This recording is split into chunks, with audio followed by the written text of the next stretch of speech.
온라인 예배 에티켓. 당신은 준비된 예배자입니까? 지금 당신의 복장은 집에서 입던 옷 그대로 교회 갈 때처럼 깔끔하게 지금 당신의 자세는 침대에 누워서 편안하게 책상에 앉아서 준비된 자세로 찬양을 부를 때 당신의 자세는 누가 들을라 침묵을 지켜요. 마음을 다해 소리내어 찬양해요. 기도할 때 당신의 자세는 누가 보지도 않는데 다른 짓 좀 하면 어때? 마음과 정성을 다하여 진심으로 당신의 예배 자세는 어떤 모습인가요? 준비된 몸과 마음으로 하나님께 영광 돌리는 거룩한 예배 시간 되시기 바랍니다.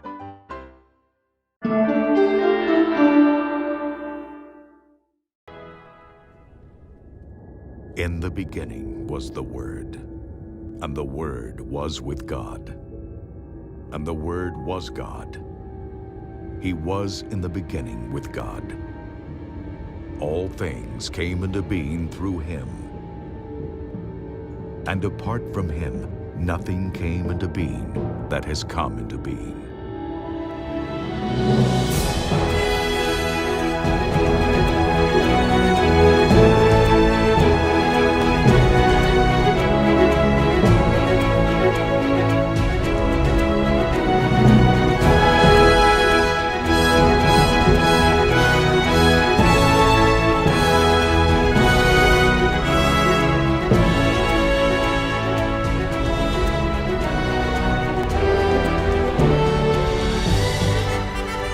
In the beginning, God created the heavens and the earth. In the beginning,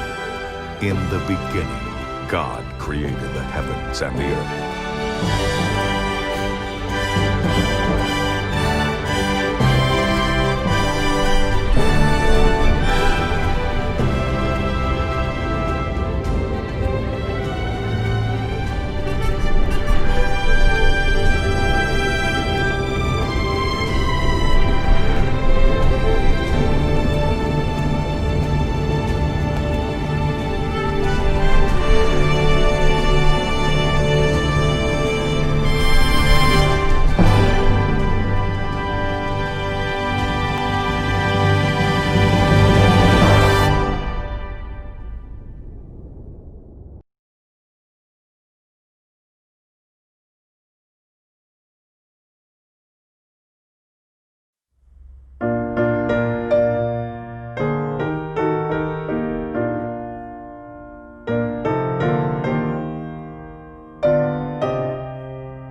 주 하나님 지으신 모든 세계 내 마음 속에 그리어볼 때 하늘의 별 울려 퍼지는 내 손 주님의 권능 우주에 찾네 주님의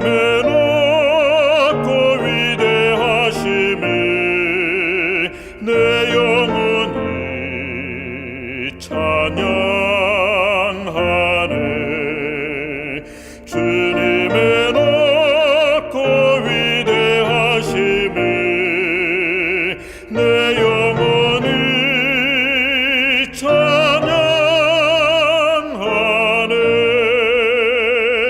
숲속이나 푸르른 깊은 산에 기적이는 저 새소리들과 고요하게 흐르는 시냇물은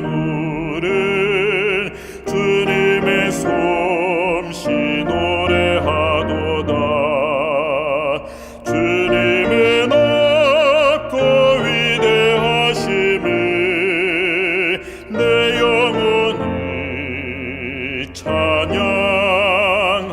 찬양하네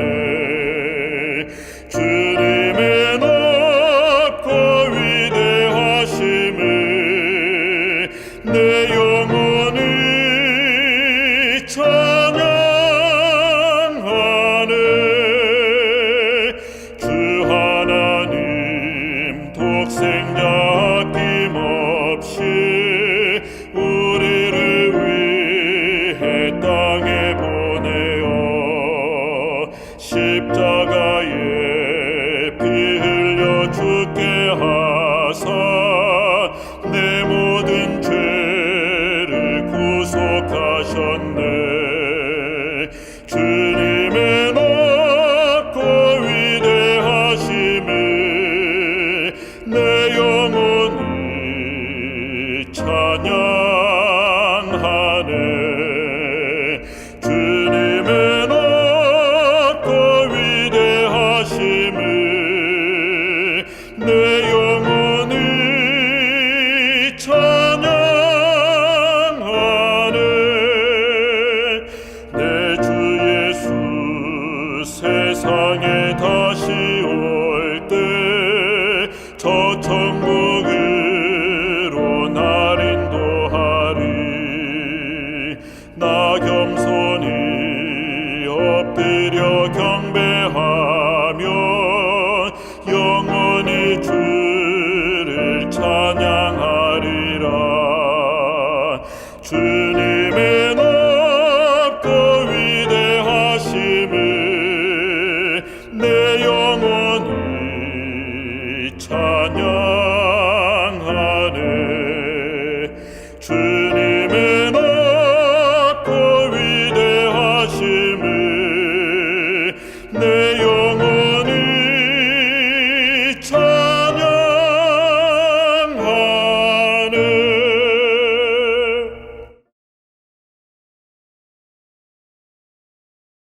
우리의 창조주시여, 또 경배와 찬양을 받으시기에 합당하신 사랑의 아버지 하나님, 오늘도 저희에게 생명을 주시고 하나님의 사랑과 그 은혜 가운데 살게 하시니 감사합니다.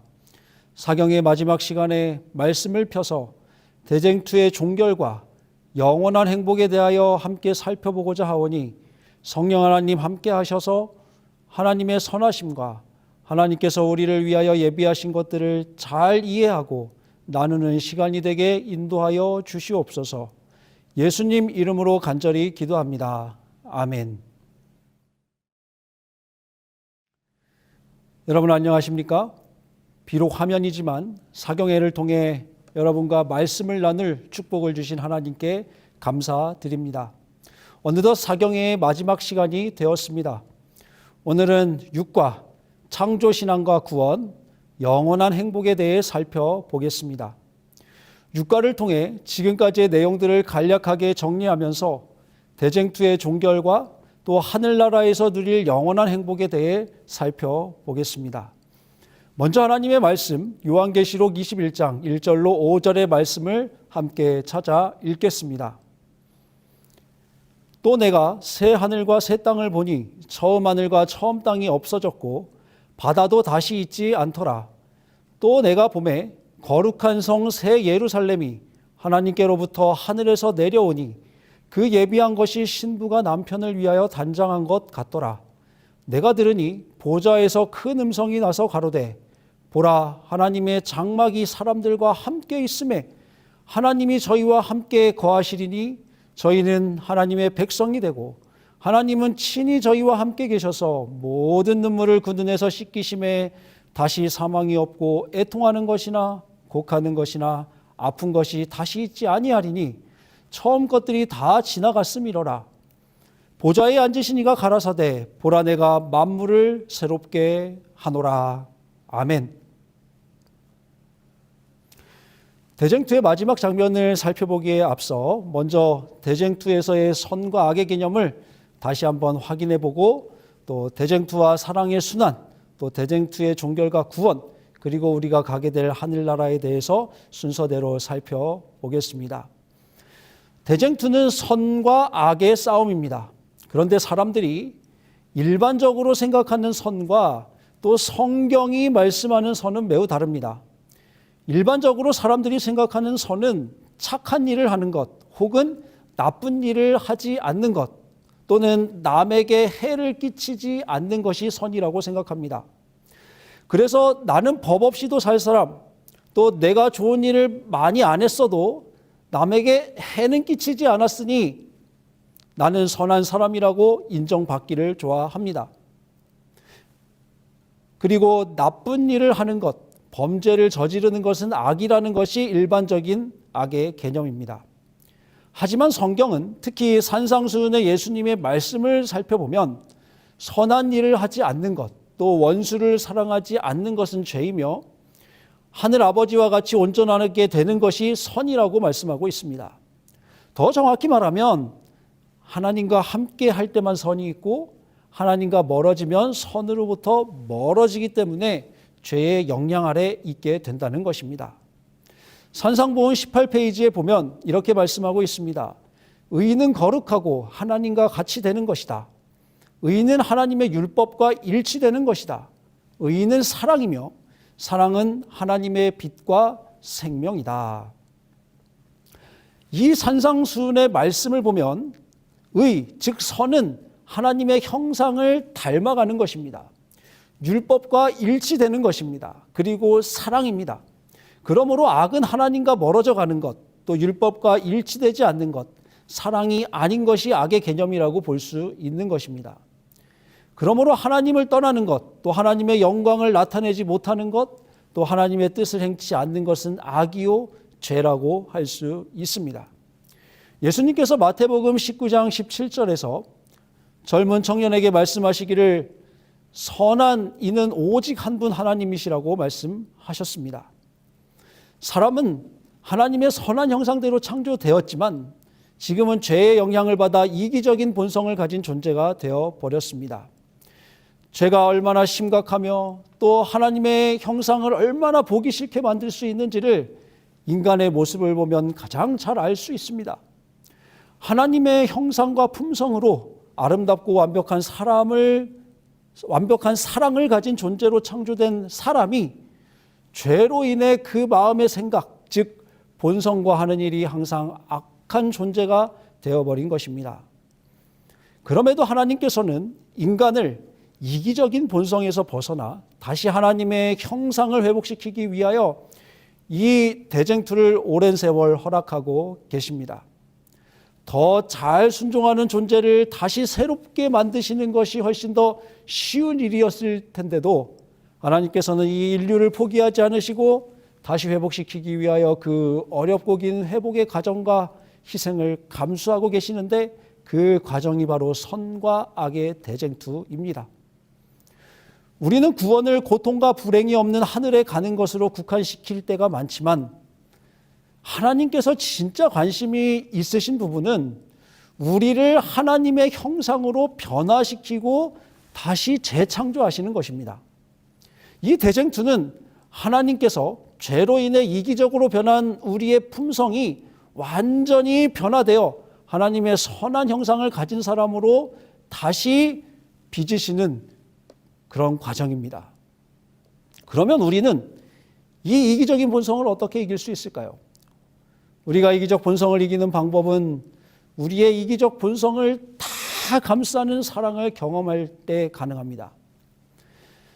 때때로 제가 내 마음대로 말하고 또 내 마음대로 하고 싶은 대로 살다가 문득 내가 누군가에게 지속적으로 굉장히 나쁘게 대했는데도 상대방이 나를 계속해서 용서해주고 참아주고 또다시 기회를 주고 있음을 깨닫게 될 때가 있습니다. 우리가 누군가로부터 내 부족함, 또 나의 욕심, 또 내 이기적인 마음을 다 알면서도 그것을 충분히 덮고도 남을 만한 그런 사랑을 우리가 느끼면 우리의 이기적 본성의 창피함을 느끼고 그로부터 벗어나고 싶은 마음이 생기게 되며 변화가 시작됩니다.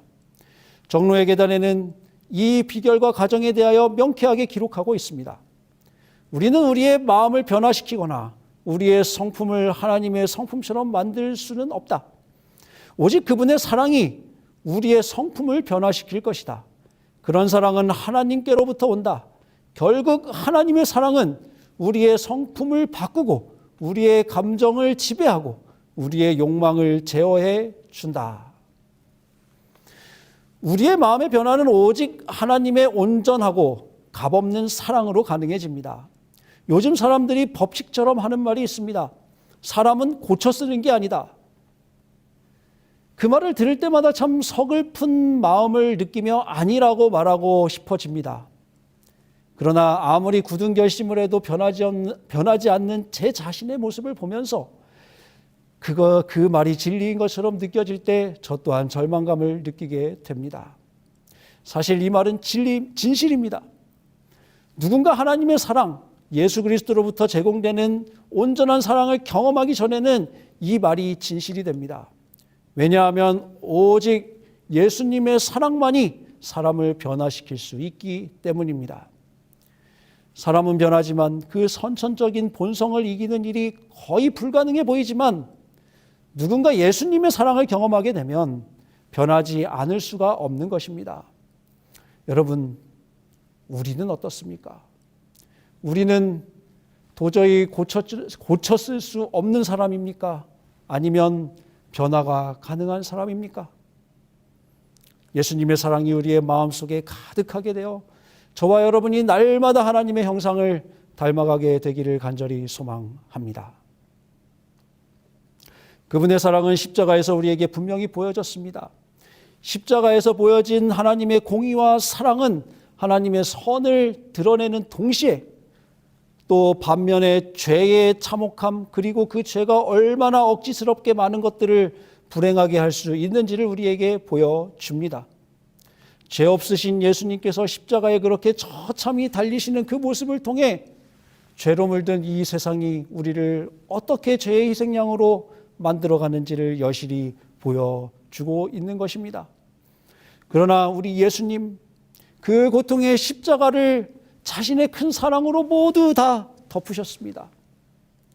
그 입뺨을 때리면 젖뺨도 돌려대라 하셨던 예수님께서 채찍질하고 침뱉고 자신을 못 박는 그들을 보며 한 대 더 맞는 것으로 끝나지 않으시고 그들의 죄를 용서하여 주옵소서, 저들이 하는 일을 알지 못하나이다 말씀하시며 더 큰 사랑으로 그들 모두를 덮어주셨습니다. 그 놀라운 사랑을 맛보고 경험하고 바라보는 사람은 누구나 변화를 경험하게 되는 것입니다. 사경의 교재에서는 지난과에서 살펴본 바와 같이 이것을 이해하기 쉽게 두 가지 도식으로 잘 정리를 해두었습니다. 첫 번째는 공존의 행복순환도이며 둘째는 성화의 길, 즉 절대적 행복순환도입니다. 우리는 먼저 누군가로부터 사랑을 받거나 또 베풀어진 은혜를 경험하게 됩니다. 그 시작은 부모님일 수도 있고 또는 친구들일 수도 있고 또는 선생님일 수도 있고 때로는 함께 신앙을 하는 성도일 수도 있고 또 다른 누구일 수도 있습니다. 그 베풀어진 사랑을 우리가 경험하면서 그 사랑을 인식하고 깨닫게 되면 우리의 마음속에 감사한 마음이 생기게 됩니다. 그리고 자신이 받은 사랑이 행복하다고 느끼고 감사가 충만하게 되면 그 사랑을 나누기 위해 우리는 봉사하게 됩니다. 그러면 그 봉사는 다시 누군가에게 은혜가 되어 베풀어집니다. 그러면 그는 또다시 행복을 느끼고 감사하고 그러면 그도 또 봉사하게 되고 그 은혜가 또 베풀어지는 선순환이 계속되게 되는 것입니다. 이 순환이 한 번, 두 번 반복될 때마다 더 큰 사랑의 깨달음을 얻게 되고 더 다양한 행복을 맛보게 됩니다. 결국 이런 사랑의 순환이 계속해서 이루어지므로 나와 이웃 모두가 공존하게 되는 행복한 사회를 만들어갈 수 있는 것입니다. 그런데 이렇게 간단한 원리가 있는데도 이상한 것은 왜 인간 사회가 행복하지 못할까 하는 것입니다. 그것은 우리가 사랑을 외치지만 인간의 사랑은 큰 결함을 가지고 있기 때문에 그렇습니다. 인간의 사랑은 이기적이며 상대적이며 조건적입니다. 한두 번 사랑이나 호의를 누군가에게 베풀어서 그가 반응이 없으면 우리의 베품은 거기서 끝이 납니다.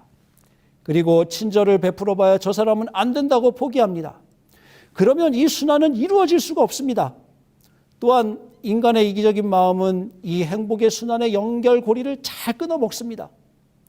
받은 사랑에 감사하지 않거나 받은 사랑을 나누지 않고 받기만 할 때가 많이 있는 것입니다. 또한 우리가 받은 사랑을 베풀 때에도 때로는 받은 것만큼만 혹은 받은 것에서 내 것은 남기고 남은 것으로 베풀게 되는 경우가 많습니다. 은혜가 베풀어지는 단계에서든지 혹은 감사하는 단계에서든지 봉사하는 단계에서든지 어느 곳 하나라도 그곳에서 이기심이 작용하면 이 흐름은 끊어지게 되는데 우리가 살아가는 이 세상에서는 이 순환의 고리가 연결되는 경우보다 끊어지는 경우가 더 많이 발생하기 때문에 행복이 유지되지 못하는 것입니다. 그래서 이 순환도는 행복의 순환도이기는 하지만 절대적이 아니고 상대적으로 유지되는 순환도입니다. 다음 성화의 길 행복 순환도의 표를 한번 보도록 하겠습니다. 성화의 길 행복 순환도는 가장 먼저 하나님의 영광이 비추어지는 것으로부터 시작됩니다. 다시 말하면 하나님의 절대적인 사랑이 베풀어집니다. 그러면 그 사랑을 받는 대상들이 그 사랑을 경험합니다. 그리고 그 베풀어진 사랑에 감사하게 되고 그 감사가 사람의 마음을 가득 채우게 되면 다른 사람들에게로 흘러가서 봉사로 나타납니다. 그러면 그 봉사를 통해 하나님께서 다시 영광을 받으시고 그 영광이 하나님께로 다시 돌아가게 됩니다. 그러면 하나님의 사랑이 또 베풀어지고 그 베풀어진 사랑에 감사하게 되고 그러면 감사하는 마음으로 봉사하게 되고 또다시 그 봉사로 인해서 하나님께 영광이 돌아가게 되면서 이 행복의 순환이 이루어집니다. 그리고 행복의 순환도와 마찬가지로 이 과정이 반복될 때마다 사랑에 대한 깨달음이 증가됩니다. 이 두 순환도의 차이를 혹시 찾으셨습니까? 어떤 차이가 있죠? 가장 큰 차이는 베풀어지는 사랑의 질의 차이입니다. 이 순환도는 하나님의 영광 또 하나님의 영원한 사랑의 빛이 위로부터 비치는 일로부터 시작합니다. 하나님의 절대적이고 온전한 사랑이 베풀어지는 일부터 시작됩니다.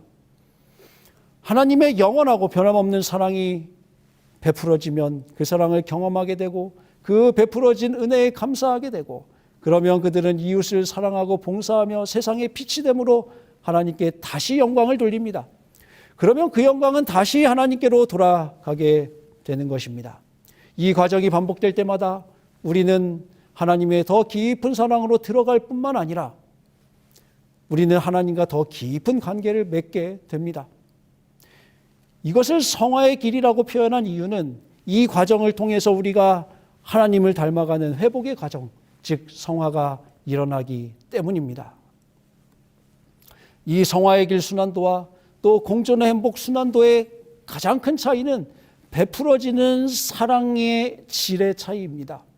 그 사랑이 누군가에게서 시작되느냐 하는 것입니다. 그리고 그 사랑의 중심이 누군가 하는 것입니다. 내가 중심이 되면, 사람이 중심이 되면 곧 그 사랑의 순환은 멈추지만 하나님께서 그 사랑의 중심이 되시면 그 사랑의 순환은 끝없이 이어지는 것입니다. 하나님의 영광, 하나님의 선, 하나님의 사랑은 조건이 없이 끝없이 마르지 않는 샘물처럼 우리들에게 베풀어집니다. 누군가 중간에 그 과정을 끊어먹을지라도 그 하나님의 다함없는 은혜와 사랑이 또다시 베풀어져서 다시 그 사랑이 흘러내립니다. 조건과 환경에 영향을 받지 않고 멈추지 않는 절대적 행복을 경험하게 해주는 것입니다. 우리가 잘 아는 데살로니가전서 5장 16절로 18절의 말씀을 이 도표와 함께 묵상해 보기를 원합니다. 항상 기뻐하라, 쉬지 말고 기도하라, 범사에 감사하라. 이것이 그리스도 예수 안에서 너희를 향하신 하나님의 뜻이니라. 그 사랑이 끊임없이 쉬지 않고 우리의 어떠함과 우리의 상황에 상관없이 우리들에게 베풀어짐으로 우리는 항상 기뻐할 수 있고 항상 기도할 수 있고 모든 일에 감사할 수 있게 되는 것입니다. 절대적 사랑이 베풀어지니까 상황과 환경과 관계를 초월하는 절대적 기쁨, 절대적 신뢰, 또 절대적 감사가 가능해지는 것이지요. 이것이 우리를 향한 하나님의 뜻, 즉 우리를 성화시키고 우리로 하여금 이기적인 본성을 이기고 하나님의 영광을 담고 그의 기이한 빛에 들어가게 하신 자의 아름다운 덕을 선전하는 그리스도인의 삶인 것입니다. 이 순환의 과정은 하늘에 가서도 계속 될 것입니다. 하늘에서는 무한하신 하나님의 사랑과 은혜와 지혜가 계속해서 베풀어지는데 이 순환의 과정을 방해할 이기심이나 죄는 전혀 없습니다. 그러니 모두가 행복한 가운데서 하나님의 영광과 그 사랑 속으로 더욱 깊이 들어가게 되고 그 사랑의 깊이를 알면 알수록 더욱 행복하게 되는 순환이 계속해서 일어나는 것이 바로 하늘나라인 것입니다. 그런데 우리가 이 성화의 순환, 절대적인 사랑의 순환, 행복의 순환을 이 땅에서도 경험할 수 있는 방법이 있습니다. 우리가 우리의 바쁜 일상과 생활에서 잠시 벗어나 이 하나님의 영광을 온전히 바라보고 경험하고 감사하는 일을 통해 매주 하나님의 형상을 회복할 수 있도록 하나님께서 우리에게 주신 선물이 있는데 그날이 바로 안식일인 것입니다.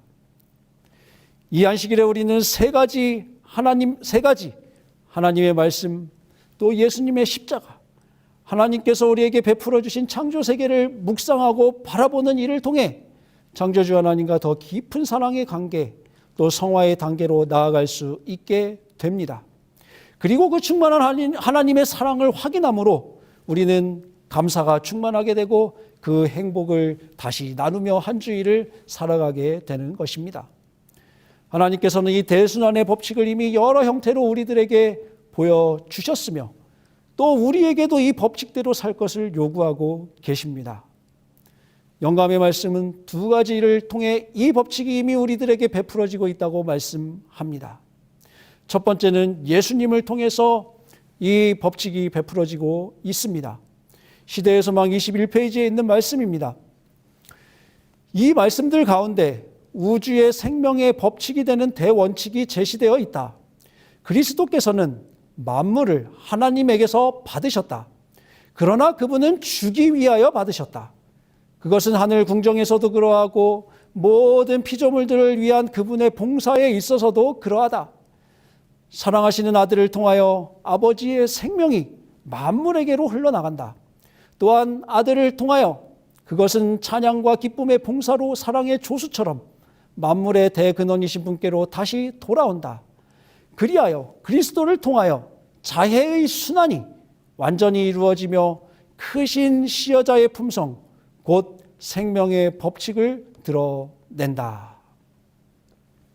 하나님께서 그 아들 예수 그리스도의 성육신을 통해서 또 십자가를 통해서 우리에게 절대적인 사랑을 베풀어 주셨습니다. 또한 예수 그리스도께서는 이 땅에 오셔서 아버지의 뜻에 온전히 순종하셨을 뿐만 아니라 그 희생까지 다 감당하심으로 하나님께 영광을 돌리셨습니다. 예수님께서 그렇게 하심으로 우리가 예수님의 그 사랑의 봉사를 받게 되고 그 사랑을 경험하면 우리도 그와 같이 예수님을 닮은 삶을 살고자 갈망하게 되는 것입니다. 그래서 우리도 예수님을 닮은 마음으로 또 이기심 없는 봉사를 하게 됩니다. 우리로 그 사랑의 순환에 참여하여 구원을 얻을 수 있게 하셨습니다. 이런 절대적인 행복의 순환을 예수님을 통하여 이미 우리에게 보여주셨으며 우리 또한 그 사랑의 순환의 한 부분을 살아가고 있다고 말씀하고 있습니다. 두 번째는 창조 세계에도 이 법칙이 순환하고 있습니다. 하늘과 땅의 모든 사물은 생명의 대법칙이 곧 봉사의 법칙임을 말하고 있다. 무한하신 하나님 아버지께서는 모든 생물의 생명을 위해 봉사하고 계신다. 천년계의 만물은 각각 이렇게 세상의 생명들에게 봉사하면서 그 자신을 지킨다. 그와 같은 봉사의 법칙이 천년계의 만물에 쓰여져 있다. 공중에 나는 새, 들에 있는 짐승, 숲속의 나무들, 잎사귀들, 풀 또는 꽃들, 하늘의 해, 빛나는 별들, 이런 것들은 다 나름대로 봉사를 하고 있다. 대양도, 호수도, 시내도, 샘물도 다 남에게 뭐 하기 위하여? 주기 위하여 받아들이고 있다. 하나님께서 창조하신 모든 피조물들이 이런 사랑의 봉사와 희생과 순환이 없이는 존재할 수 없음을 우리들에게 보여주면서 하나님께서 그들에게 부여하신 법칙대로 또 그분께서 그들에게 부여하신 본능대로 살아가면서 이 순환의 법칙을 이루고 하나님의 목적을 이루고 있는 것입니다. 그리고 하나님께서는 이러한 행복의 순환이 또 다른 두 곳에서도 나타나기를 기대하고 계십니다. 그 첫 번째는 바로 교회입니다. 사도행적 1장 시작에 이렇게 말씀하고 있습니다. 교회는 사람을 구원하기 위해 하나님께서 세우신 기관이다. 교회는 봉사를 위하여 조직되었으므로 그 사명은 온 세상에 복음을 전하는 것이다. 태초부터 하나님은 당신의 교회를 통하여 당신의 충만과 풍족을 온 세상에 나타내시려고 계획하셨다.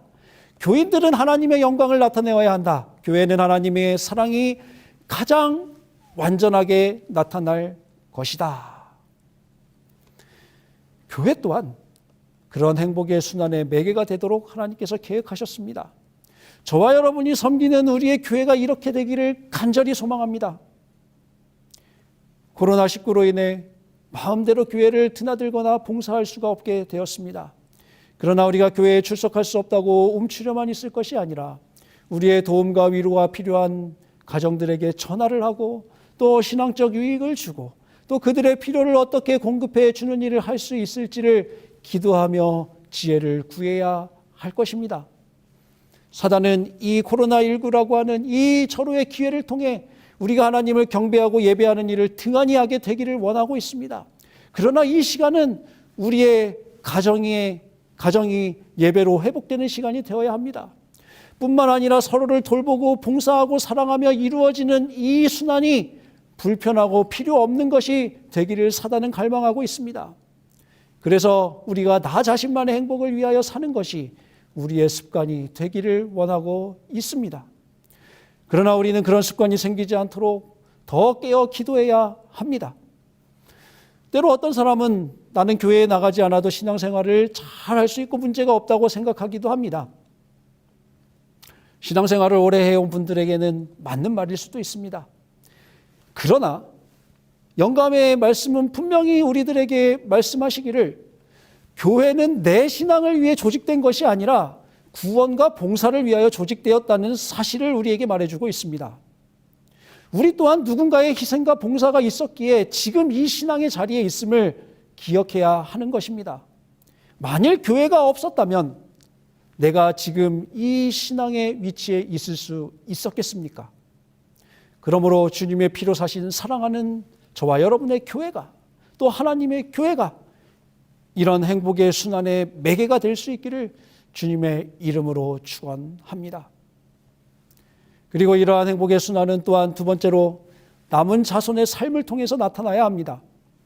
남은 자손들은 안식일을 통해 하나님의 영광을 경험하고 흘러넘치는 감사의 마음으로 이웃을 사랑하며 봉사하여서 그 영광이 다시 하나님께 돌아가게 하는 이런 과정을 통해 하나님께 영광과 경배를 돌리는 삶으로 하나님의 율법을 수호하고 하나님의 사랑을 증명하는 백성들입니다.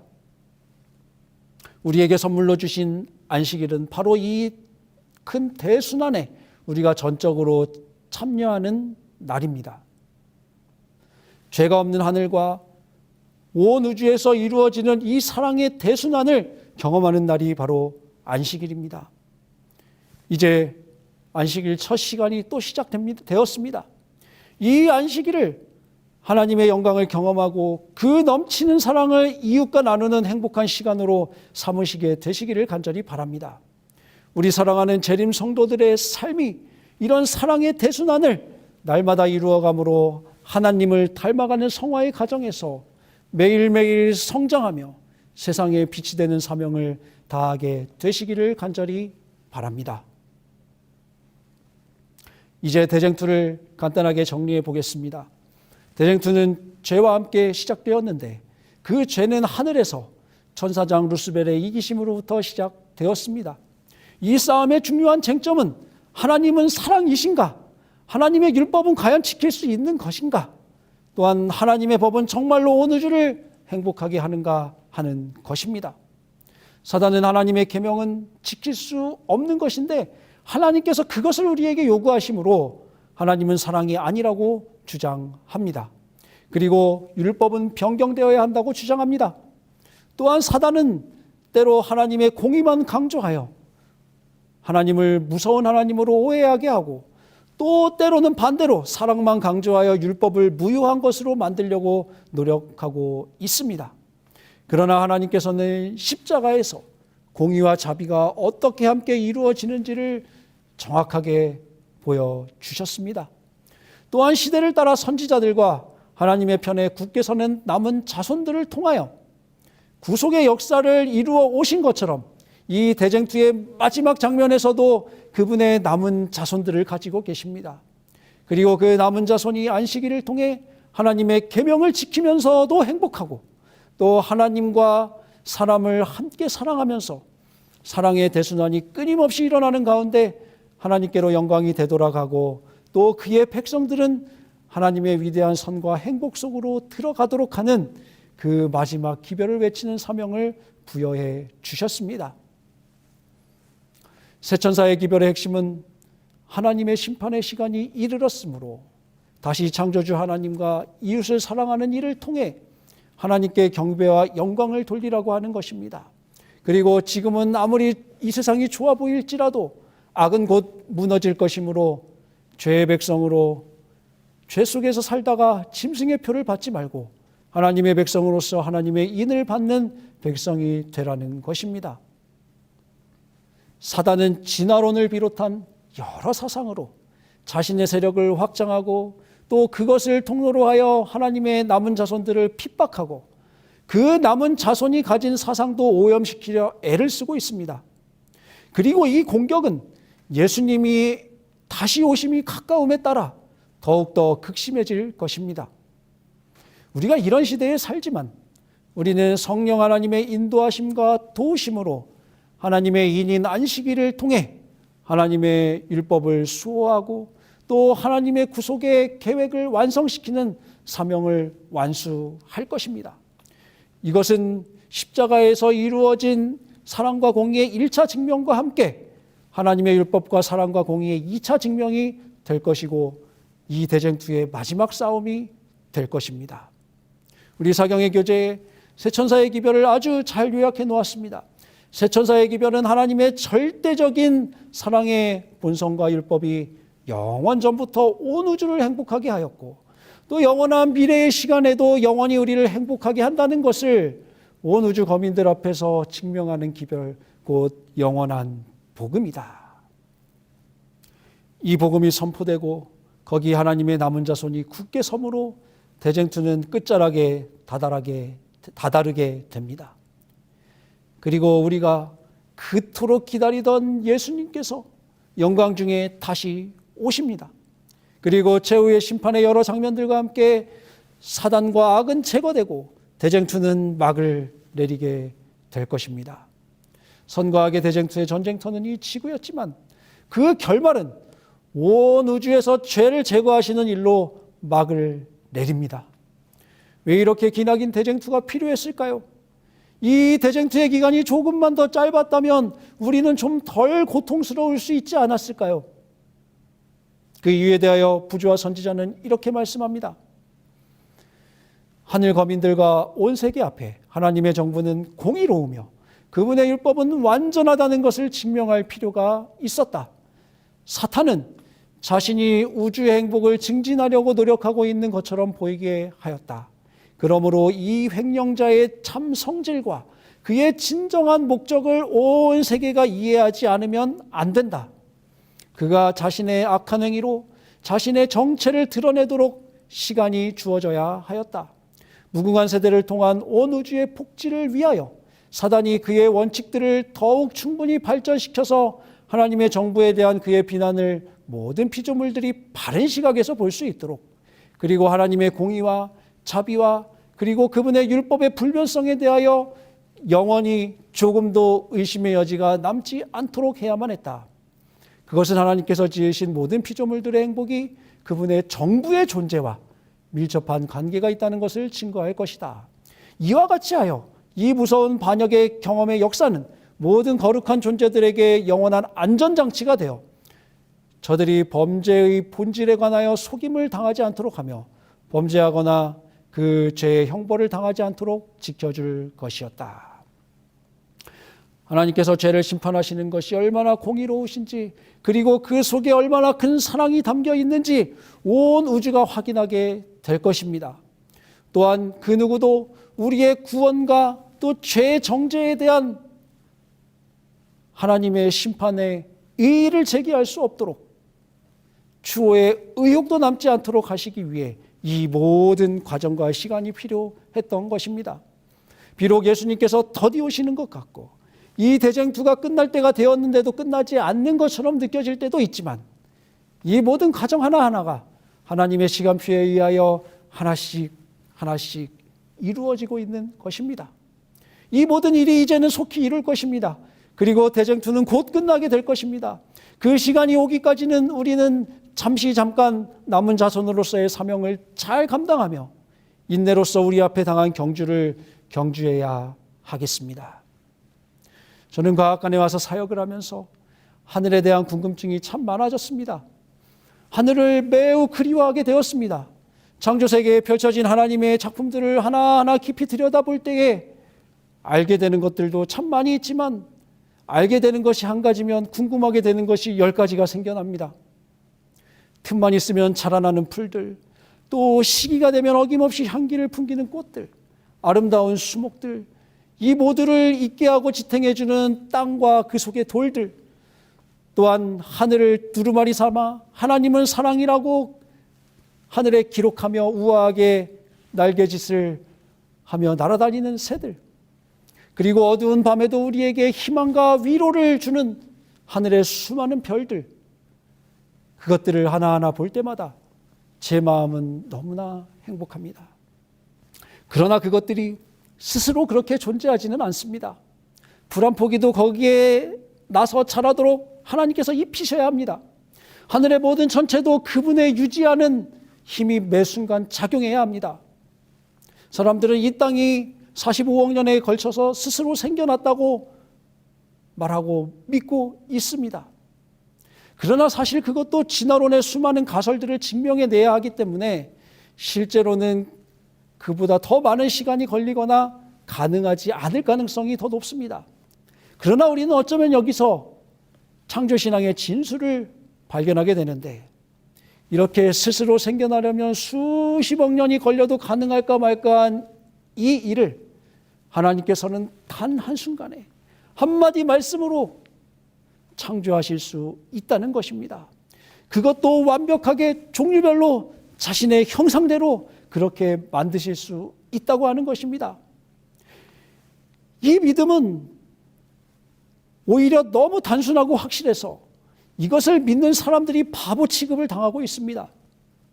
그런데 우리가 하나님의 창조를 깊이 묵상해 보면 세상이 말하는 과학보다 훨씬 더 큰 신비가 거기에 숨겨져 있다는 것을 깨닫게 됩니다. 하나도 빈틈이 없으며 모든 것이 하나도 쓸모가 없는 것이 없으며 어느 하나도 자신을 위해 존재하는 것은 없음을 발견하게 됩니다. 여기 매미나방과 애벌레의 사진이 있습니다. 요즘 과학관 주변의 도시가 여름만 되면 이 매미나방 때문에 몸살을 앓고 있습니다. 그 매미나방은 몸에 많은 털을 가지고 있어서 잘못 만지면 알러지나 호흡기 질환을 유발하기도 합니다. 그런데 이러한 매미나방이 대량 발생하여 많은 지역이 피해를 보고 있습니다. 한 번에 알을 약 200개에서 300개 정도 낳는데 부화율도 매우 좋습니다. 또 매미나방의 애벌레도 송충이처럼 생기고 털이 많아서 사람들이 자연적으로 피하게 되고 새들도 잘 잡아먹지 않는다고 합니다. 그런데다가 또 먹성은 엄청 좋아서 어떤 나무는 잎을 하나도 남김없이 모조리 다 먹어치우기도 합니다. 그런 나무 아래 가보면 까맣고 동글동글한 애벌레의 똥만 잔뜩 남아있는 것을 보게 됩니다. 대량 발생하는 것은 문제이지만 저는 이것들을 보면서 이들도 원래 무엇인가 하나님께서 주신 원래의 역할이 있었을 텐데 하는 고민을 하게 되었습니다. 그리고 그 역할이 무엇인지 3년 동안이나 궁금해했습니다. 그런데 얼마 전 과학관에 있었던 박영욱 박사님이 쓴 책을 읽으면서 애벌레들이 잎을 먹고 배설을 하면 그 속에 미생물들이 아주 많이 있어서 그것이 아주 좋은 거름이 된다는 사실을 알게 되었습니다.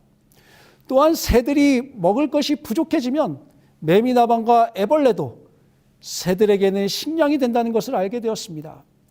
작년에는 2달 내내 여름에 비가 왔습니다. 그래서 나비나 나비 애벌레들을 보기가 쉽지 않았습니다. 그럴 때에 새들은 먹이가 굉장히 부족하게 되었을 것입니다.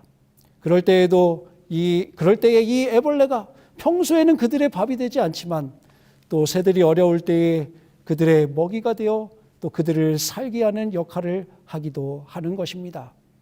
우리에게는 혐오스럽게만 보이고 또 많은 손해만 끼치는 것 같은 이 매미다방 애벌레도 그가 원래는 필요한 존재임을 알게 되는 순간이었습니다.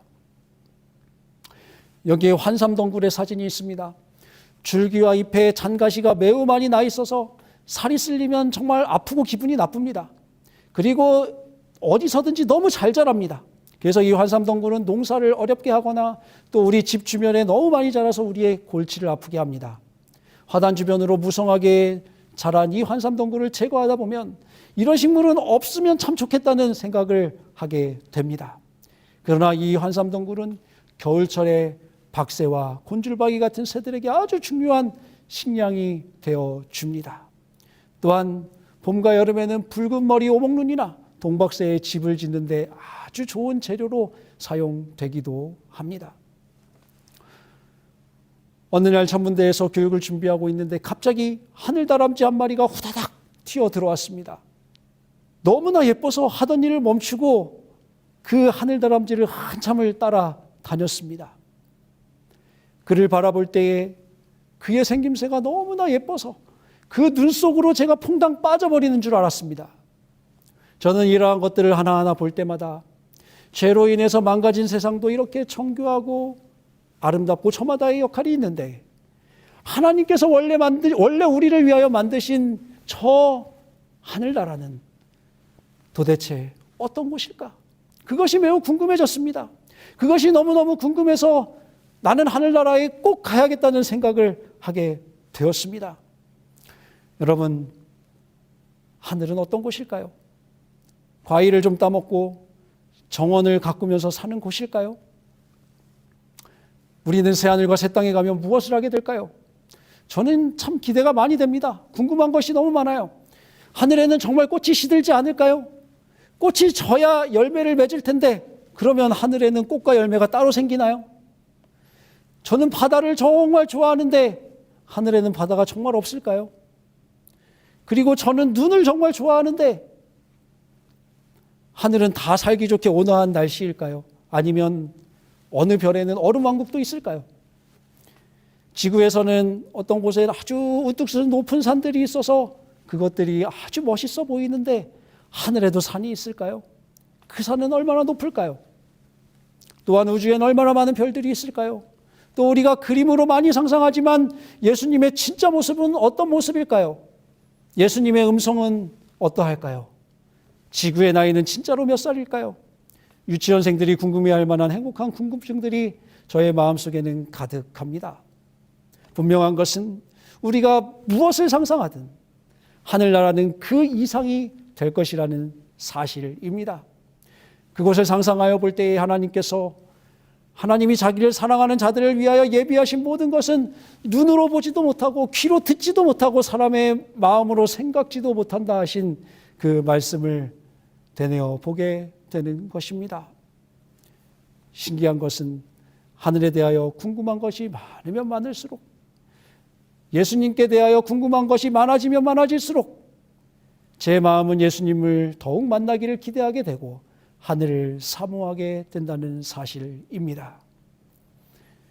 여러분, 이 세상이 살기 어려울 때만 또 내 몸이 너무 아플 때에만 우리가 하늘을 생각하고 있지는 않습니까?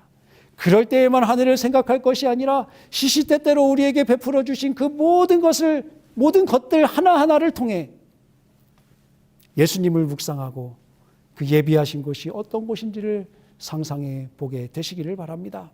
상상하면 상상할수록 풀리는 것보다 궁금한 것이 더 많아질 것입니다. 그러나 하늘이 궁금해지면 궁금해질수록 우리의 삶도 하늘과 더욱 가까워지게 될 것입니다. 여기에 전체 사진이 몇 장 있습니다. 첫 번째 사진은 장미성운의 사진입니다. 겨울철에 웹불소 자리에 있는 장미성운입니다. 약 5,000광년 지구로부터 떨어져 있습니다. 크기는 90광년 정도 된다고 추정되고 있습니다. 하나님께서는 저 우주에도 우리를 향한 사랑 고백으로 이렇게 아름답고 거대한 장미 한 송이를 새겨 놓으셨습니다. 이 사진은 여름철에 검은고 자리에 있는 반지 성운, 고리 성운입니다. 지구로부터 2300광년 정도 떨어져 있고 그 크기는 약 2.5광년 정도 됩니다. 하나님께서는 우리를 향한 프로포즈로 반지를 하늘에 띄워 놓으셨습니다. 이 사진은 겨울철 오리온 자리에 있는 오리온 대성운입니다. 지구로부터 약 1300광년 정도 떨어져 있고 또 크기는 약 20광년 정도의 크기를 가지고 있다고 추정됩니다. 하나님께서는 이 멋진 오리온 대성운을 하늘에 새겨 놓으시면서 다시 오리라고 하는 약속을 우리들에게 주시고 계십니다. 사실 제가 보여드린 이 사진들은 우리의 눈으로는 볼 수 없는 장면입니다. 우주에 있는 허블 만원경으로 찍은 사진들입니다. 또 지구에서 이 사진을 찍고자 하면 망원경과 전체 망원경과 카메라를 이용해 수시간 촬영을 해야 볼 수 있는 장면입니다. 이 사진 한 장을 찍기 위하여 추운 겨울에 여러 날 밤을 지새워야 합니다. 그렇게 사진으로 찍으면 흐리게 구름처럼 보일까 말까 했던 것들이 이렇게 아름다운 모습으로 보이게 되는 것입니다. 이렇게 설명을 하면 사람들은 이 사진에 대하여 그럼 이 사진은 진짜 모습이 아니네요 라고 말합니다. 하지만 사실은 어쩌면 우리가 죄로 인해 우리의 눈이 너무 어두워져서 진짜를 볼 수 없는 것인지도 모릅니다. 저는 예수님께서 곧 다시 오시면 우리의 눈이 변화될 것을 믿습니다. 그리고 그 눈으로 저 사진보다 훨씬 더 멋진 우주를 보며 하나님을 찬양하게 될 날을 그립니다.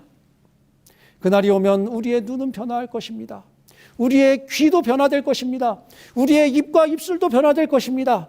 더 이상 다른 사람의 마음에 꽂히는 상처 입히는 말은 하지 않게 될 것입니다. 그 변화된 눈으로 보게 될 하늘, 그 변화된 귀로 듣게 될 하나님의 음성, 그 변화된 입으로 부르게 될 우리의 찬양, 그 변화된 지혜로 이해하게 될 하나님의 무궁한 사랑. 이 전쟁을 승리로 마치고 변화된 눈과 코와 입과 귀로 그분을 보고 듣고 찬양할 때 우리는 얼마나 행복하게 될까요? 거기에 우리의 소망을 두고 살아가십시다. 그리고 이 땅에서도 하나님께로부터 공급되는 그 사랑과 선과 영광을 감사하며 이 하늘의 소망을 나누며 사는 남은 자손들이 모두 되시기를 간절히 바랍니다. 우리가 가는 하늘에서는 또한 우리의 지혜가 무한히 자라나게 될 것입니다. 영원한 세월이 흘러감에 따라 하나님과 그리스도에 대한 더욱 풍성하고 더욱 영광스러운 계시가 나타난다. 또한 지식이 발전되어 감에 따라 사랑과 존경과 행복도 증가될 것이다. 사람들이 하나님에 대하여 배우면 배울수록 그분의 품성에 대한 그들의 감탄은 더욱 커질 것이다. 그들이 창조와 구속에 나타난 하나님의 업적을 명상할 때 새 진리가 경의와 기쁨으로 충만해진 마음에 끊임없이 펼쳐질 것이다. 그들이 하나님의 지배와 사랑과 능력을 배우면 배울수록 그들의 마음은 끊임없이 넓어지고 그들의 기쁨은 계속해서 증가할 것이다. 거기서 죽지 않을 특권을 얻은 사람들은 창조력의 경이, 속죄의 사랑의 오묘를 결코 사라지지 않을 기쁨으로 명상한다. 거기에서는 모든 능력이 발달되고 모든 재능이 더해진다. 가장 큰 사업이 수행될 것이며 가장 고상한 포부는 달성되고 가장 높은 희망은 실현될 것이다. 거기에서는 오히려 넘어야 할 새 높이, 감탄할 만한 새 경이, 이해해야 할 새 진리, 지덕체의 능력을 필요로 하는 새로운 목적이 생길 것이다. 우리는 하늘에서도 심심할 틈이 없을 것입니다. 매일매일 새로운 목표가 우리들에게 생길 것입니다. 매일매일 새로운 경험을 우리는 하게 될 것입니다. 우리는 날마다 새로운 것을 배우고 우리의 지혜도 날마다 자라게 되지만 그것은 이 땅에서의 공부와 같지 않을 것입니다.